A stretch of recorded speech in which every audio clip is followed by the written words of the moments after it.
मीशो चलबै छलहुँ तऽ ओहिपर देखलहुँ हेँ जगमग मिथिलाके एकटा बल्ब के एना हमरा जरूरत छलै तऽ हम मतलब ऑर्डर केलहुँ, देखलहुँ जे मतलब बल्ब केहन छै, आयल आइ देखियौ कतेक सुन्दर पैकिंग कयल छै, पैकिंग तऽ हमरा बहुत सुन्दर लगलै।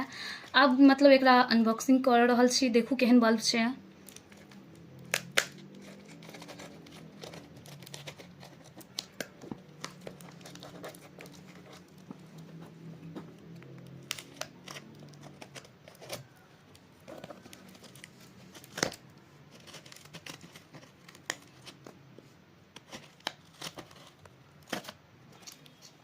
देखू हम एकरा अनबॉक्सिंग केलहुँ, देखू कतेक सुन्दर पैकिंग कयल छै, देख कऽ तऽ बहुत मन मतलब खुश अइ जे अपन मिथिलामे एतेक सुन्दर बल्ब भेटनाइ, बहुत गर्व फील होइए। देखियौ ओहिपर मिथिला पेंटिंग कयल अइ, बहुत नीक लागल हमरा तऽ, बहुत नीक लागल।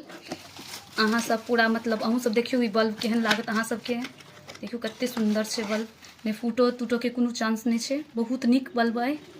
और मतलब मेन बात छै देखियौ एहिपर मिथिला पेंटिंग कयल बल्ब अपना मिथिलामे मिल रहल अइ, एहिसँ गर्ववला आओर की बात भऽ सकैए। हम तऽ एकरा 5 स्टार रेटिंग करबै, लेकिन अहूँ सब मतलब एकरा सहयोग करू और अहूँ सब लिअ, अहाँ सब लेबै तखन ने मतलब मिथिलाके नाम आगाँ आर बढ़तै, ताहि दुआरे अहूँ सब लिअ और मतलब आगू बढ़ाउ मिथिलाके बल्बके लोक।